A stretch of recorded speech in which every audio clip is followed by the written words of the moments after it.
ಈ ಒಂದು ಕಾರ್ಯಕ್ರಮದಲ್ಲಿ ಮುಖ್ಯ ಅತಿಥಿಗಳಾಗಿ ಆಗಮಿಸಿರುವಂಥ ಡಾಕ್ಟರ್ AB ರಾಮಚಂದ್ರಪ್ಪ ಸರ್ ಅವರು, ರಾಜ್ಯ ಸಂಚಾಲಕರು, ಮಾನವ ಬಂಧುತ್ವ ವೇದಿಕೆ, ಇವರು ತಮ್ಮ ಮುಖ್ಯ ಅತಿಥಿಗಳ ಭಾಷಣವನ್ನು ಮಾಡಬೇಕೆಂದು ಕೇಳಿಕೊಳ್ಳುತ್ತೇನೆ. ವೇದಿಕೆಯಲ್ಲಿ ಆಸೀನರಾಗಿರುವಂಥ ಪೂಜ್ಯರೇ, ವೇದಿಕೆಯಲ್ಲಿ ಆಸೀನವಾಗಿ ಎಲ್ಲ ಗಣ್ಯಮಾನ್ಯರೇ, ಸಭಿಕರೇ, ಸುದ್ದಿ ಮಾಧ್ಯಮದ ಗೆಳೆಯರೇ, ಸ್ನೇಹಿತರೆ, ನಾವೆಲ್ಲ ಕೂಡ ಒಂದು ಭಾಳ ಸಂಕೀರ್ಣವಾದಂಥ ಕಾಲಘಟ್ಟದಲ್ಲಿದ್ದೇವೆ. ನಾವು ಈ ದೇಶದ ತಳ ಸಮುದಾಯಗಳು, ಅಲ್ಪಸಂಖ್ಯಾತರು ಬಹುಕಾಲದಿಂದಲೂ ಕೂಡ ಸಾಮರಸ್ಯವನ್ನು, ಭ್ರಾತೃತ್ವವನ್ನು ಹಂಬಲಿಸ್ತಾನೇ ಬಂದಿದ್ದಾವೆ. ಸಾಂಸ್ಕೃತಿಕವಾಗಿ, ಸಾಮಾಜಿಕವಾಗಿ ಮೇಲಿರಿಮೆ ಇರುವಂಥ ಸಮುದಾಯಗಳು ಈ ಸಾಮರಸ್ಯವನ್ನು, ಭ್ರಾತೃತ್ವವನ್ನು, ಸೌಜನ್ಯ, ಸಹನೆಯಿಂದ ಆಹ್ವಾನಿಸಬೇಕಾದದ್ದು ಈ ನೆಲದ ಸಂಸ್ಕೃತಿ. ಈ ಎರಡರ ನಡುವೆ ಎಲ್ಲೋ ಒಂದು ಸಣ್ಣ ಗ್ಯಾಪ್ ಆಗಿದೆ ಅಂತೇಳಿ ಇತ್ತೀಚಿನ ಕೆಲವು ವರ್ಷದಲ್ಲಿ ನಮ್ಗೆ ಅನ್ನಿಸ್ತಾ ಇದೆ. ಅದು ಬಹುಶಃ ನಾವೆಲ್ಲ ತುಂಬ ಕನಸು ಕಟ್ಟಿದ್ದೀವಿ. ನಾವೆಲ್ಲ ವಿದ್ಯಾರ್ಥಿ ಬದುಕಿಂದ ಚಳುವಳಿಯಲ್ಲಿದ್ದರೆ ಗೊತ್ತಾಗುತ್ತೆ. 70-80ರ ದಶಕದೊಳಗೆ ನಾವೆಲ್ಲ ಚಳುವಳಿಯಲ್ಲಿದ್ದ ಕಾಲಘಟ್ಟದೊಳಗೆ ಈ ದೇಶದೊಳಗೆ 10-15 ವರ್ಷದೊಳಗೆ ನಮ್ಮಲ್ಲಿ ಜನಾಂಗಿಕ ದ್ವೇಷಗಳಾಗಲಿ, ಧರ್ಮಾಂಧತೆಯಾಗಲಿ, ಕೋಮು ದ್ವೇಷಗಳಾಗಲಿ, ಜಾತಿಯ ತರತಮತೆಗಳು ಪ್ರಮಾಣ ಇಲ್ಲವಾಗುತ್ತೆ ಅಂತ. ದುರಂತ ಅಂದರೆ ನಾವು ಅಕ್ಷರವಂತರ ಆದಷ್ಟು, ನಾಗರಿಕ ಸವಲತ್ತುಗಳನ್ನು ಹೆಚ್ಚು ಪಡ್ಕೊಂಡಷ್ಟು ನಾವು ಹೆಚ್ಚೆಚ್ಚು ಧರ್ಮಾಂಧರಾಗ್ತಿದ್ದೇವೆ, ಕೋಮುವಾದಿಗಳಾಗ್ತಿದ್ದೇವೆ, ಜಾತಿವಾದಿಗಳಾಗ್ತಿದ್ದೇವೆ. ಸಾಂಸ್ಕೃತಿಕ ಹಿರಿಮೆಯನ್ನು ಪ್ರತಿಪಾದನೆ ಮಾಡ್ತೀವಿ ಅಂತ ಹೇಳುವ ಸಂಘ ಸಂಸ್ಥೆಗಳು ಇವತ್ತು ಕೋಮುವಾದವನ್ನು ಪ್ರಚೋದಿಸ್ತಿದ್ದಾವೆ, ಜಾತಿವಾದವನ್ನು ಪ್ರಚೋದಿಸ್ತಿದ್ದಾವೆ, ಈ ದೇಶದ ಚರಿತ್ರೆಯನ್ನು ಮರೆಮಾಚುತ್ತಿದ್ದಾವೆ, ಅವಾಸ್ತವನ್ನೇ ಸತ್ಯ ಅಂತ ನಂಬಿಸುವ ಕೆಲಸಗಳನ್ನು ಮಾಡ್ತಾಯಿದ್ದಾವೆ. ಧರ್ಮ ಕೇಂದ್ರಗಳು ಅನಾದಿ ಕಾಲದಿಂದ ಶಾಂತಿಯನ್ನು, ಸಹನೆಯನ್ನು, ಭ್ರಾತೃತ್ವವನ್ನು, ಈ ನೆಲದ ಮೂಲ ಸಾಂಸ್ಕೃತಿಕ ಬೇರುಗಳನ್ನು ಅತ್ಯಂತ ಗಟ್ಟಿಯಾಗಿ ಕಾಪಾಡ್ಕೊಂಡು ಬಂದಂಥವು. ಏಕಕಾಲಕ್ಕೆ ಶೈಕ್ಷಣಿಕ ಕ್ರಾಂತಿಯನ್ನು ಮಾಡಿದಂಥವು ಈ ನೆಲದಲ್ಲಿ. ಆದರೆ ಇವತ್ತು ಅದರಲ್ಲಿ ಕೆಲವು ಧರ್ಮ ಕೇಂದ್ರಗಳು ಬೆಂಕಿ ಉಗುಳುತ್ತಿದ್ದಾವೆ, ದ್ವೇಷದ ಮಾತನಾಡ್ತಿದ್ದಾವೆ. ಯಾವುದೇ ಒಂದು ದೇಶ ಪ್ರಗತಿ ಹೊಂದಬೇಕಂತಂದರೆ ನಮ್ಮ ನಡುವೆ ಜನಾಂಗಿಕ ದ್ವೇಷಗಳು ಇಲ್ಲದ ದೇಶದಲ್ಲಿ ಮಾತ್ರ ದೇಶ ಸರ್ವಾಂಗೀಣ ಅಭಿವೃದ್ಧಿ ಕಾಣಲಿಕ್ಕೆ ಸಾಧ್ಯ. ಸಂವಿಧಾನ ಅದನ್ನೇ ಹೇಳ್ತದೆ. ಯಾವ ದೇಶದೊಳಗೆ ಜನಾಂಗಿಕ ಸಂಘರ್ಷಗಳಿದ್ದವೋ ಆ ದೇಶ ದಿವಾಳಿಯಾಗಿದೆ. ನನಗೆ ನೆನಪಾಗುತ್ತೆ, ಕನ್ನಡ ಸಂಸ್ಕೃತಿ ಎಂಥದಂದರೆ, ಕವಿರಾಜ ಮಾರ್ಗದಲ್ಲಿ ಹೇಳ್ತಿರ್ತಾರೆ, ಕಸವರವೆಂಬುದು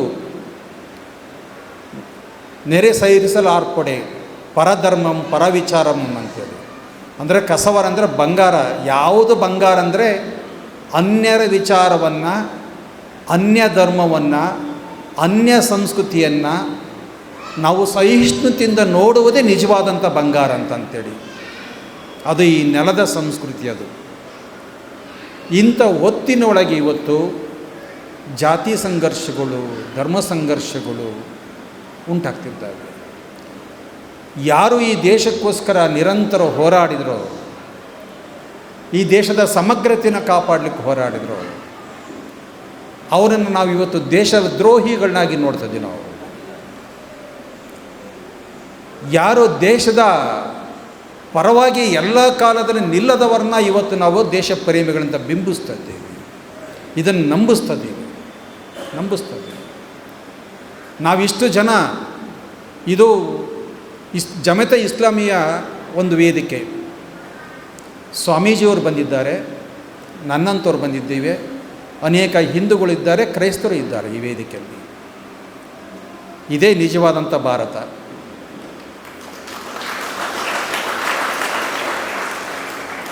ಅಂಬೇಡ್ಕರ್ ಸಂವಿಧಾನದೊಳಗೆ ಇದನ್ನೇ ಹೇಳಿರೋದು. ಬಹುಪಾಲು ನಮ್ಮ ಪ್ರಾಚೀನ ಕಾಲದಿಂದಲೂ ಕೂಡ ಸಾಮರಸ್ಯವಾದ ನೆಲದೊಳಗೆ ಸಾಮರಸ್ಯವಿತ್ತು, ಸಂಘರ್ಷವಿತ್ತು, ದ್ವೇಷವಿತ್ತು, ಪ್ರೀತಿ ಇತ್ತು. ಆಧುನಿಕ ಭಾರತ ಬರೋ ಹೊತ್ತಿಗೆ, ದೇಶ ಸ್ವಾತಂತ್ರ್ಯಗೊಳ್ಳುವ ಹೊತ್ತಿಗೆ ನಮ್ಮೊಳಗೆ ಧರ್ಮಾಂಧತೆಯ ಪ್ರಮಾಣ ಹೆಚ್ಚಾಗ್ತಾ ಬಂತು. ಇವೆಲ್ಲವನ್ನು ಕೂಡ ಸಮಾನವಾಗಿ ಕಂಡಂಥ ಏಕೈಕ ಧರ್ಮ ಗ್ರಂಥ ಅಂದರೆ ಸಂವಿಧಾನ. ಭಾರತದ ಅಂಬೇಡ್ಕರ್ ಅವರ ಸಂವಿಧಾನದ ಕಾರಣಕ್ಕಾಗಿ ನನ್ನಂಥ ಒಬ್ಬ ಯಾವುದೋ ಒಂದು ತಬ್ಬಲಿ ಜಾತಿಯ ಹುಡುಗ ಇವತ್ತು ಈ ವೇದಿಕೆಯಲ್ಲಿ ನಿಂತು ಮಾತಾಡಲಿಕ್ಕೆ ನನಗೆ ಸಾಧ್ಯ ಆಗಿದೆ. 2000 ವರ್ಷದ ಚರಿತ್ರೆ ಒಳಗೆ ಅಕ್ಷರ ಕಲೀಲಿಕ್ಕೆ ಆಗದಿರುವ ಒಂದು ಕುಟುಂಬದ ಒಬ್ಬ ಸಾಮಾನ್ಯ ಹುಡುಗ ಇವತ್ತು 2-3 ಪದವಿ ಪಡ್ಕೊಳ್ಲಿಕ್ಕೆ ಸಾಧ್ಯ ಆಗಿದೆ. ಅನ್ಯರ ಹಾಗೆ ನಾನಿವತ್ತು ಬಿಳಿ ಅಂಗಿ ಹಾಕೊಂಡು ಅಡ್ಡಾಡ್ತಿದ್ದೇನೆ ಬಿಕಾಸ್ ಆಫ್ ಅಂಬೇಡ್ಕರ್. ನನ್ನ ಧರ್ಮದ ಪ್ರಕಾರ ನಾನು ಅಕ್ಷರ ಕಲಿಯಂಗಿಲ್ಲ, ಅದು ಧರ್ಮದ್ರೋಹ. ಅದರ ಸಂವಿಧಾನ ಹೇಳುತ್ತೆ ಎಲ್ಲರಿಗೂ ಈ ದೇಶದ ಅಧಿಕಾರ ಮತ್ತು ಸಂಪತ್ತು ಸಮಾನ ಹಂಚಿಕೆ ಆಗಬೇಕನ್ನುವಂಥದ್ದು. ಆ ಕಾರಣಕ್ಕೋಸ್ಕರನೇ ಅನೇಕ ಸಮುದಾಯಗಳು ನಾವು ಪ್ರೀತಿಯನ್ನು ಹಂಬಲಿಸ್ತೀವಿ, ಸೌಹಾರ್ದತೆಯನ್ನು ಹಂಬಲಿಸ್ತಿದ್ದೀವಿ. ದ್ವೇಷ ಯಾರಿಗೂ ಬೇಕಾಗಿಲ್ಲ. ದ್ವೇಷ ಮಹಮ್ಮದ್ ಪೈಗಂಬರ್ ನೋಡಿದರೆ, ಕುರಾನ್ ಓದ್ಕೊಂಡ್ರೆ ಸತ್ಯ ಗೊತ್ತಾಗುತ್ತೆ. ಪೈಗಂಬರ್ ಏನನ್ನು ಹೇಳಿದ್ದಾರೆ, ಮನುಷ್ಯ ಪ್ರೀತಿಯನ್ನು ಹೇಗೆ ಅವರು ಪ್ರತಿಪಾದಿಸಿದ್ದಾರಂತ. ನಮ್ಮ ವೇದಗಳ ಕಾಲಕ್ಕೆ ಹೋಗಿ ನಾವು ತಡಕಾಡಿರೋ ಅದೇ ಸಿಗುತ್ತೆ.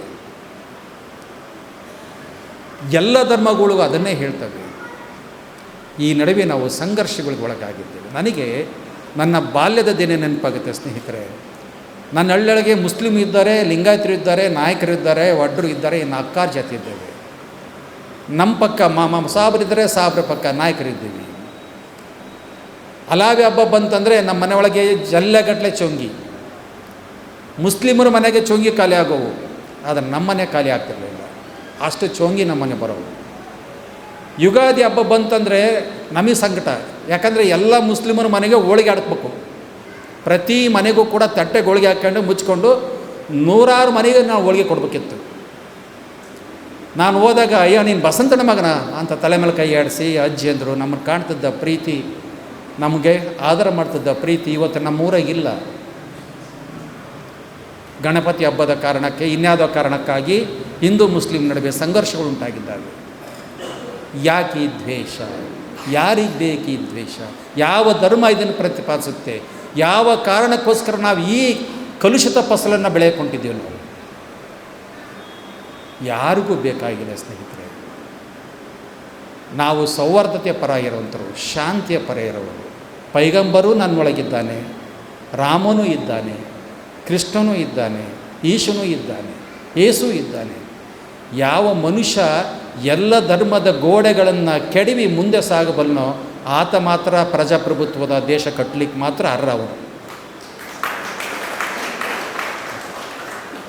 ಎಲ್ಲ ಧರ್ಮದ ಸಾರವೂ ನನಗೆ ಬೇಕು. ಹಾಗಾದಾಗ ಮಾತ್ರ ನಮ್ಮ ಕಣ್ಣೊಳಗೆ ಹೊಸ ಬೆಳಕು ಕಾಣುತ್ತೆ. ನನ್ನನ್ನು ನನ್ನ ಜಾತಿಗೋ, ನನ್ನ ಧರ್ಮಕ್ಕೋ, ನನ್ನ ಲಿಂಗಕ್ಕೋ ನಾನು ಲಿಮಿಟ್ ಮಾಡಿಕೊಂಡ್ರೆ ನನಗೆ ಇದರಲ್ಲಿ ಕೆಲವರು ಪ್ರೀತಿ ಕಾಣಿಸ್ಬೋದು, ಇನ್ನು ಕೆಲವರು ನನಗೆ ವೈರಿಗಳು ಕಾಣಿಸ್ತಾರೆ. ವೈರಿಗಳು ಅಲ್ದಿದ್ರೂ ನನಗೆ ವೈರಿಗಳು ಕಾಣಿಸ್ತಾರೆ. ನಾನು ಆ ಗೋಡೆಗಳನ್ನು ದಾಟಿಗೆ ಆಚೆಗೆ ಹೋದರೆ ಹೊಸ ಬೆಳಕು ಕಾಣಿಸುತ್ತೆ ನನಗೆ. ಎಲ್ಲರೂ ನನ್ನವರ ಕಾಣ್ತಾರೆ. ನಾವು ಮಾಡಬೇಕಾದದ್ದು, ಕಟ್ಟಬೇಕಾದದ್ದು ಇಂಥ ಭಾರತವನ್ನು. ಸಂವಿಧಾನ ಆಶಿಸುವುದೇ ಇಂಥ ಒಂದು ಪ್ರಜಾಸತ್ತಾತ್ಮಕ, ಬಲಿಷ್ಠ, ಸಮಗ್ರ, ಸಾಮರಸ್ಯದ ಭಾರತವನ್ನು. ಈ ಕಾರಣಕ್ಕಾಗಿ ನಾವೆಲ್ಲರೂ ಒಂದುಗೂಡಿ ಕೆಲಸ ಮಾಡೋಣ ಸ್ನೇಹಿತರೆ. ಇಂಥ ಕಾರ್ಯಕ್ರಮಗಳು ಹೆಚ್ಚಾಗಲಿ. ನಿಮ್ಮಲ್ಲಾಗುವ ಹಾಗೆ ಮಠಗಳಲ್ಲೂ ಇಂಥ ಕಾರ್ಯಕ್ರಮಗಳಾಗಲಿ, ಇಲ್ಲಾಗುವ ಹಾಗೆ ಕೂಡ ಚರ್ಚಿನೊಳಗೂ ಇಂಥ ಕಾರ್ಯಕ್ರಮಗಳ ಆಗಲಿ ಅಂತ ಆಶಿಸಿ ನನ್ನ ಮಾತು ಮುಗಿಸ್ತೀನಿ. ನಮಸ್ಕಾರ. ಮುಖ್ಯ ಅತಿಥಿಗಳಾಗಿ ಆಗಮಿಸಿ ಅತ್ಯಂತ ಸೊಗಸಾಗಿ ಮಾತಾಡಿರುವಂಥ ಡಾಕ್ಟರ್ AVR ಸರ್ ಅವರಿಗೆ ಧನ್ಯವಾದಗಳು. ಈಗ ಈ ಒಂದು ಕಾರ್ಯಕ್ರಮದ ಕೇಂದ್ರ ಘಟ್ಟ, ಕಾರ್ಯಕ್ರಮದ ಅಧ್ಯಕ್ಷತೆಯನ್ನು ವಹಿಸಿರುವಂಥ ಕರ್ನಾಟಕ ರಾಜ್ಯ ಸಮಿತಿ ಜಮಾತೆ ಇಸ್ಲಾಂ ಹಿಂದ್ ಇದರ ಕಾರ್ಯದರ್ಶಿಗಳಾದಂಥ ಅಕ್ಬರ್ ಅಲಿ ಉಡುಪಿ ಇವರನ್ನು ತಮ್ಮ ಅಧ್ಯಕ್ಷೀಯ ಭಾಷಣವನ್ನು ಮಾಡಬೇಕೆಂದು ಕೇಳಿಕೊಳ್ಳುತ್ತೇನೆ. ಅಲ್ಹಮ್ದುಲಿಲ್ಲಾಹಿ ರಬ್ಬಿಲ್ ಆಲಮೀನ್ ಅಸ್ಸಲಾತು ವಸ್ಸಲಾಮು ಅಲಾ ರಸೂಲಿಹಿಲ್ ಅಮೀನ್ ಅಮ್ಮಾ ಬಾದ್ ಔಜು ಬಿಲ್ಲಾಹಿ ಮಿನಶ್ ಶೈತಾನಿರ್ ರಜೀಮ್ ಬಿಸ್ಮಿಲ್ಲಾಹಿರ್ ರಹ್ಮಾನಿರ್ ರಹೀಮ್ ಲಕದ್ ಕಾನ ಲಕುಂ ಫೀ ರಸೂಲುಲ್ಲಾಹಿ ಉಸ್ವತುನ್ ಹಸನ. ಸರ್ವಸ್ತುತಿ ಸ್ತೋತ್ರಗಳು ನನ್ನನ್ನು ನಿಮ್ಮನ್ನು ಈ ಭೂಮಿ ಆಕಾಶಗಳನ್ನು ಹಾಗೂ ಅದರ ನಡುವೆ ಇರುವ ಸಕಲ ಚರಾಚರಗಳನ್ನು ಸೃಷ್ಟಿಸಿ ಪರಿಪಾಲಿಸುತ್ತಿರುವ ಆ ಏಕೈಕನು ಮಹೋನ್ನತನು ಆದಿಯು ಅನಂತನೂ ಆದಂತಹ ನಮ್ಮೆಲ್ಲರ ಸೃಷ್ಟಿಕರ್ತನಿಗೆ ಮೀಸಲು. ಆತನ ಅಪಾರ ಅನುಗ್ರಹಗಳು ವರ್ಷಿಸಲಿ. ಮಾನವ ಕಲ್ಯಾಣಕ್ಕಾಗಿ ಮಾನವ ಮಾರ್ಗದರ್ಶನಕ್ಕಾಗಿ ಆಗಮಿಸಿದ ಸಕಲ ಪ್ರವಾದಿಗಳ ಮೇಲೆ, ಸಕಲ ಸಂದೇಶವಾಹಕರುಗಳ ಮೇಲೆ ಹಾಗೂ ಆತನ ಎಲ್ಲ ಸತ್ಯಸಂಧ ದಾಸರುಗಳ ಮೇಲೆ, ವೇದಿಕೆಯ ಮೇಲೆ ಸಾನ್ನಿಧ್ಯ ವಹಿಸಿದ ಆತ್ಮೀಯರಾದ ಬಾಲಯೋಗಿ ಶ್ರೀ ಜಗದೀಶ್ವರ ಮಹಾಸ್ವಾಮಿಗಳೇ, ಈಗಾಗಲೇ ತಮ್ಮ ವಿಚಾರಗಳನ್ನು ಮಂಡಿಸಿದ ಡಾಕ್ಟರ್ ಶಶಿಕುಮಾರ್ ಅವರೇ, ಡಾಕ್ಟರ್ AB ರಾಮಚಂದ್ರಪ್ಪ ಅವರೇ, ಕೊಟರಪ್ಪ ಅವರೇ, ಹಾಗೆ ನಮ್ಮನ್ನು ಸ್ವಾಗತಿಸಿದ ಡಾಕ್ಟರ್ ಗುಲಾಂ ನಬಿ ಅವರೇ, ಸ್ಥಾನೀಯ ಅಧ್ಯಕ್ಷರಾದ YG ಅಬ್ದುಲ್ ಕಯ್ಯೂಮ್ ಅವರೇ, ನಿರೂಪಿಸಿದ ರಿಯಾಜ್ ಅಹಮದ್ ಅವರೇ, ಈ ಕಾರ್ಯಕ್ರಮವನ್ನು ಆಯೋಜಿಸಿದ ಜೈ ಕರುನಾಡು ರಕ್ಷಣಾ ಸಂಘದವರೇ, ಕರ್ನಾಟಕ ರಕ್ಷಣಾ ವೇದಿಕೆ HS ಗೌಡ ಬಣದವರೇ, ರಾಬಿತೆ ಮಿಲ್ಲತ್ನವರೇ, ದಲಿತ ಸಂಘರ್ಷ ಸಮಿತಿಯವರೇ, ನೆರೆದ ನನ್ನೆಲ್ಲ ಸಹೋದರಿಯರೇ, ಹಿರಿಯರೇ, ಮುದ್ದು ಮಕ್ಕಳೇ, ಅಸ್ಸಲಾಮು ಅಲೈಕುಂ ವರಹಮತುಲ್ಲಾಹಿ ವಬರಕಾತ್. ಬಹಳ ಸುಂದರ ಸಂಜೆ. ಈ ಸುಂದರ ಸಂಜೆಯಲ್ಲಿ ಈ ಜಗತ್ತಿಗೆ ಬಂದ ಕೊನೆಯ ಪ್ರವಾದಿ ಮುಹಮ್ಮದ್ ಸಲ್ಲಲ್ಲಾಹು ಅಲೈಹಿ ವಸಲ್ಲಂ ಅವರ ಚಾರಿತ್ರ್ಯ ಅದು ಹೇಗಿತ್ತು, ನಮ್ಮಲ್ಲಿ ಯಾವ ರೀತಿಯ ಚಾರಿತ್ರ್ಯ ಇರಬೇಕು ಹೇಳುವಂಥ ಉದ್ದೇಶದಿಂದ ಆಯೋಜಿಸಿದಂತಹ ಈ ಕಾರ್ಯಕ್ರಮದಲ್ಲಿ ನಾವೆಲ್ಲರೂ ಕೂಡ ನಮ್ಮ ಎಲ್ಲ ಭೇದ ಭಾವಗಳನ್ನು ಅಪನಂಬಿಕೆಗಳನ್ನು ಬದಿಗಿಟ್ಟು ನಾವೆಲ್ಲರೂ ಕೂಡ ಒಬ್ಬ ದೇವನ ಸೃಷ್ಟಿಗಳು, ಒಂದು ತಂದೆ ತಾಯಿಯ ಮಕ್ಕಳು, ಒಂದು ದೇಶದ ವಾಸಿಗಳು ಎಂಬ ನೆಲೆಯಲ್ಲಿ ಇವತ್ತು ಇಲ್ಲಿ ಹಾಜರಿರುವಂಥದ್ದು. ಇದೇ ನಮ್ಮ ಭಾರತಕ್ಕೆ ಬೇಕಾಗಿರುವಂಥದ್ದು. ಭಾರತ ವಿಶ್ವಗುರು ಆಗಬೇಕು ಹೇಳಿದರೆ ನಾವೆಲ್ಲರೂ ಕೂಡ ಸೇರಬೇಕು, ನಾವೆಲ್ಲರೂ ಕೂಡ ಒಂದಾಗಬೇಕು. ನಮ್ಮ ಹಬ್ಬಗಳು ನಾವು ಸೇರಿ ಆಚರಿಸಬೇಕು. ಅದು ಕೇವಲ ಪ್ರವಾದಿ ಮುಹಮ್ಮದರ ಆಚರಣೆ ಮಾತ್ರ ಅಲ್ಲ. ಇಲ್ಲಿ ಬಸವಣ್ಣನವರ ಆಚರಣೆಗಳು ಆಗಬೇಕು, ಇಲ್ಲಿ ಗುರುನಾನಕರ ಆಚರಣೆಗಳು ಆಗಬೇಕು, ಇಲ್ಲಿ ಮಹಾವೀರರ ಆಚರಣೆಗಳು ಆಗಬೇಕು, ಇಲ್ಲಿ ಬೌದ್ಧ ಮತ್ತು ಕ್ರೈಸ್ತರ ಆಚರಣೆಗಳು ಕೂಡ ಆಗಬೇಕು. ಯಾಕಂದರೆ ನಾವು ಪರಸ್ಪರ ಧರ್ಮಗಳನ್ನು ತಿಳಿಯುವಂತಹ ಪ್ರಯತ್ನ ಮಾಡದೆ ಹೋದರೆ ನಮ್ಮನ್ನು ಒಡೆಯುವವರಿಗೆ ದಾರಿ ಸುಲಭ ಆಗ್ತದೆ. ಆ ದಾರಿ ಮುಚ್ಚಬೇಕು ಅಂತ ಹೇಳಿದರೆ, ಆ ಗೋಡೆಗಳನ್ನು ಕೆಡವಬೇಕಂತ ಹೇಳಿದರೆ, ಒಂದು ಸುಂದರ ಸೇತುವೆಗಳನ್ನು ಕಟ್ಟಬೇಕಂತ ಹೇಳಿದರೆ ಧರ್ಮದ ಬಗ್ಗೆ ಚರ್ಚೆಗಳು ಆರಂಭವಾಗಬೇಕು. ಧರ್ಮ ಏನು ಅಂತೇಳಿ ತಿಳಿಬೇಕು. ಧರ್ಮಗಳು ಬಂದದ್ದು ಈ ಜಗತ್ತಿಗೆ ಅದು ಮಾನವರನ್ನು ಜೋಡಿಸಲಿಕ್ಕೆ, ಮಾನವರನ್ನು ಒಡಿಲಿಕ್ಕಲ್ಲ, ನಮ್ಮನ್ನು ಬೇರ್ಪಡಿಸಲಿಕ್ಕಲ್ಲ ಧರ್ಮಗಳು ಇರುವಂಥದ್ದು. ಧರ್ಮಗಳು ಇರುವುದು ನಮ್ಮನ್ನು ಜೋಡಿಸಲಿಕ್ಕೆ, ನಮ್ಮನ್ನು ಪರಸ್ಪರ ಒಬ್ಬ ಸಹೋದರ ಒಬ್ಬ ಸಹೋದರಿ ಎಂಬ ನೆಲೆಯಲ್ಲಿ ಜೋಡಿಸಲಿಕ್ಕೆ ಬಂದಿರುವಂಥದ್ದು ಧರ್ಮ. ಅದು ಧರ್ಮದ ಕರ್ತವ್ಯ, ಅದು ಧರ್ಮದ ದೌತ್ಯ, ಅದು ಧರ್ಮದ ಉದ್ದೇಶ. ಧರ್ಮಗಳು ಬಂದಿರುವುದು ಎಲ್ಲ ಜನರನ್ನು ಆ ದೇವನೊಂದಿಗೆ ಜೋಡಿಸಲಿಕ್ಕೆ. ಪ್ರವಾದಿಗಳು ಈ ಜಗತ್ತಿನಲ್ಲಿ 2 ಮಹಾನ್ ಕಾರ್ಯಗಳನ್ನು ಮಾಡಿದರು.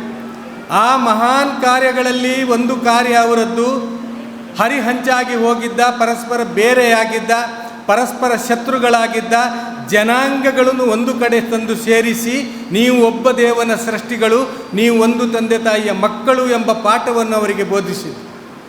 2ನೇ ದೊಡ್ಡ ಕರ್ತವ್ಯ ಪ್ರವಾದಿಗಳು ನಿರ್ವಹಿಸಿದ್ದು ನಿಮ್ಮೆಲ್ಲರ ದೇವನು ಒಬ್ಬನೇ ಅಂತ. ನೀವು ಯಾವಾಗ ನಮ್ಮೆಲ್ಲರ ದೇವನು ಒಬ್ಬನೇ ಹೇಳುವಂತಹ ಆ ವಿಚಾರದ ಮೇಲೆ ವಿಶ್ವಾಸ ತರ್ತಿರೋ ಆವಾಗ ನಿಮ್ಮ ಒಗ್ಗಟ್ಟಿಗೆ ದಾರಿ ಸುಗಮವಾಗ್ತದೆ ಅಂತೇಳಿ ಪ್ರವಾದಿಗಳು ಈ ಜಗತ್ತಿಗೆ ಸಾರ್ತಾರೆ. ಪ್ರವಾದಿಗಳು ಹೇಳುತ್ತಾರೆ, ನೀವು ಭೂಮಿಯನ್ನು ಕಾಣುವುದಿಲ್ಲವೇ, ನೀವು ಆಕಾಶವನ್ನು ಕಾಣುವುದಿಲ್ಲವೇ, ನೀವು ಸಾಗರವನ್ನು ಕಾಣುವುದಿಲ್ಲವೇ, ನೀವು ಸೂರ್ಯ ಚಂದ್ರ ನಕ್ಷತ್ರಗಳನ್ನು ಕಾಣುವುದಿಲ್ಲವೇ, ನೀವು ಗಾಳಿಯನ್ನು ಸೇವಿಸುವುದಿಲ್ಲವೇ? ಇದೆಲ್ಲ ಯಾರು ಸೃಷ್ಟಿ ಮಾಡಿದ್ದಾನೆ? ಇದೆಲ್ಲ ಆ ಒಬ್ಬ ದೇವನು ಸೃಷ್ಟಿ ಮಾಡಿದ್ದಾನೆ. ಯಾರಿಗಾಗಿ ಸೃಷ್ಟಿ ಮಾಡಿದ್ದಾನೆ? ಪ್ರವಾದಿಗಳು ಹೇಳಿದರು ಇದೆಲ್ಲವೂ ಮನುಷ್ಯನಿಗಾಗಿ ಸೃಷ್ಟಿ ಮಾಡಿದ್ದಾನೆ ಅಂತ. ಈ ಜಗತ್ತು ಸೃಷ್ಟಿಯಾದದ್ದು ದೇವರಿಗೂ ಅಲ್ಲ, ಧರ್ಮಕ್ಕೂ ಅಲ್ಲ. ಈ ಜಗತ್ತು ಸೃಷ್ಟಿಯಾಗಿರುವುದು ಮನುಷ್ಯನಿಗೆ. ಇಲ್ಲಿ ಮನುಷ್ಯ ಇಲ್ಲ ಅಂದರೆ ಈ ಜಗತ್ತಿಗೇನು ಅರ್ಥ ಇಲ್ಲ. ಯಾವಾಗ ಇಲ್ಲಿ ಮನುಷ್ಯ ಖಾಲಿ ಆಗ್ತಾನೋ ಆವಾಗ ಈ ಜಗತ್ತು ಕೂಡ ಇಲ್ಲಿ ಇರುವುದಿಲ್ಲ, ಇದು ಪ್ರಳಯವಾಗ್ತದೆ. ಇದು ಎಲ್ಲ ಧರ್ಮಗ್ರಂಥಗಳ ಸಾರ. ಇದು ಮನುಷ್ಯ ಇಲ್ಲ ಅಂದರೆ ಜಗತ್ತಿಗೆ ಪ್ರಳಯ ಬರ್ತದೆ, ಈ ಜಗತ್ತು ಕೂಡ ನಾಶ ಆಗ್ತದೆ ಅಂತ. ನಾವು ಎಂದಾದರೂ ಯೋಚಿಸಿದೆವ ನಾವು ವಾಸಿಸುವಂತಹ ಭೂಮಿ ಎಷ್ಟು ವಿಶಾಲವಾಗಿದೆ ಅಂತ? ಇದರಲ್ಲಿ 800 ಕೋಟಿ ಜನ ಬಾಳ್ತಾ ಇದ್ದಾರೆ ಭೂಮಿಯಲ್ಲಿ. ಇದು ಸಾಮಾನ್ಯ ಭೂಮಿ ಅಲ್ಲ. ಇಲ್ಲಿ ಜನರಿಗೆ ಬೇಕಾದಂಥ ಎಲ್ಲ ಆಗು ಹೋಗುಗಳು ಎಲ್ಲವೂ ಈ ಭೂಮಿಯ ಮೇಲೆ ಇದೆ. ಅದೇ ಅಲ್ಲದೆ ಸಾಗರ ಇದೆ, ನದಿ ಇದೆ, ಪರ್ವತಗಳಿವೆ, ಎಲ್ಲವೂ ಇದ್ದುಕೊಂಡು ಈ ಭೂಮಿ ತಿರುಗುತ್ತಾ ಇದೆ. ಈ ಭೂಮಿ ತಿರುಗಿದ ಕಾರಣ ರಾತ್ರಿ ಮತ್ತು ಹಗಲಾಗ್ತಾ ಇದೆ. ನಮ್ಮ ಲೈಟ್ಗಳಲ್ಲಿ ಹಗಲು ಮಾಡಲಿಕ್ಕೆ ಸಾಧ್ಯ ಉಂಟ? ನಮ್ಮ ಲೈಟ್ಗಳಲ್ಲಿ ಬೆಳಕು ಮಾಡಬಹುದು. ಸೂರ್ಯ ಉದಯ ಆಗಲಿಲ್ಲ ಅಂದರೆ ಇಲ್ಲಿಗೆ ಕತ್ತಲು ಹರಿಯುವುದಿಲ್ಲ, ಬೆಳಕು ಬರುವುದಿಲ್ಲ. ಆ ಸೂರ್ಯನ ಬಗ್ಗೆ ಯೋಚನೆ ಮಾಡಿದ್ದೇವೆ ನಾವು. ಈ ಭೂಮಿಗಿಂತ 3,33,000 ಪಟ್ಟು ವಿಶಾಲವಾಗಿರುವಂಥ, ಗಾತ್ರದಲ್ಲಿ ದೊಡ್ಡದಾಗಿರುವಂಥ ಸೂರ್ಯನ ಬಗ್ಗೆ ವಿಚಾರ ಮಾಡಿದ್ದೆವು. ಪ್ರವಾದಿಗಳೆಲ್ಲ ಈ ಸತ್ಯ ಹೇಳಲಿಕ್ಕೆ ಬಂದಿರುವಂತಹದ್ದು ಜಗತ್ತಿಗೆ. ಈ ಸತ್ಯವನ್ನು ಅವರು ಜಗತ್ತಿಗೆ ಕಾಣಿಸಿದಂಥದ್ದು. ಈ ಸೂರ್ಯ ಅದು ಇರುವ ಕಾರಣ ನೀವು ಇಲ್ಲಿ ಇದ್ದೀರಿ ಅಂತ. ಸೂರ್ಯನ ಬೆಳಕು ಇದ್ದ ಕಾರಣ ಇಲ್ಲಿ ಬೆಳಕಾಗ್ತದೆ. ಸೂರ್ಯನ ಶಾಖ ಇದ್ದ ಕಾರಣ ನೀರು ಆವಿಯಾಗಿ ಮೋಡ ಕಟ್ಟಿ ನಮಗೆ ಮಳೆ ಬರ್ತದೆ. ನಮಗೂ, ನಮ್ಮ ಜಾನುವಾರುಗಳಿಗೂ, ನಮ್ಮ ಕೃಷಿಗೂ, ನಮ್ಮ ಕಾರ್ಖಾನೆಗಳಿಗೂ ನೀರಿನ ವ್ಯವಸ್ಥೆ ಮಾಡುವುದು ಸೂರ್ಯನಿಂದ. ಸೂರ್ಯ ಬೆಳಕು ಮಾತ್ರ ಕೊಡುವುದಲ್ಲ, ಶಾಖ ಕೊಡ್ತಾನೆ. ಆ ಶಾಖ ಕೊಟ್ಟ ಕಾರಣ ಇಲ್ಲಿ ಮಳೆ ಬರ್ತದೆ ನಮಗೆ. ಆ ಶಾಖ ಇದ್ದ ಕಾರಣ ನಾವು ಬಿತ್ತಿದ ಬೀಜ ಹೇಳುವಂಥದ್ದು ಒಡೆಯುತ್ತದೆ. ಒಡೆದು ಅದರಲ್ಲಿ ಹೂವಾಗ್ತದೆ, ಕಾಯಿ ಆಗ್ತದೆ, ಮತ್ತು ಹಣ್ಣಾಗ್ತದೆ, ಮತ್ತು ಅದರಲ್ಲಿ ರಸ ತುಂಬುತ್ತದೆ. ನಾವು ಎಂದಾದರೂ ಯೋಚನೆ ಮಾಡಿದ್ದು ಇದನ್ನೆಲ್ಲ ಯಾರು ಮಾಡ್ತಾ ಇದ್ದಾನೆ ಅಂತ? ಈ ಆಕಾಶ ಇಷ್ಟು ಎತ್ತರಕ್ಕೆ ಯಾರು ಏರಿಸಿದ್ದಾನೆ ಹೇಳಿ ನಾವು ಎಂದಾದರೂ ಆಲೋಚನೆ ಮಾಡಿದ್ದೇವ? ನಮಗೆ ಈ ಜಗತ್ತಿನ ಸೃಷ್ಟಿಕರ್ತ ಯಾರು ಹೇಳುವಂಥದ್ದೇ ನಮಗೆ ಗೊತ್ತಿಲ್ಲದೆ ಹೋಯಿತು. ನಮ್ಮ ಸೋಲು ಎಲ್ಲಿದೆ ಅಂದರೆ, ಈ ಜಗತ್ತನ್ನು ಸೃಷ್ಟಿ ಮಾಡಿದ ಒಬ್ಬನು ಇದ್ದಾನೆ ಹೇಳುವುದನ್ನು ನಾವು ಅರಿತುಕೊಳ್ಳಿಕ್ಕೆ ವಿಫಲವಾಗಿರುವುದೇ ನಮ್ಮ ಸೋಲು.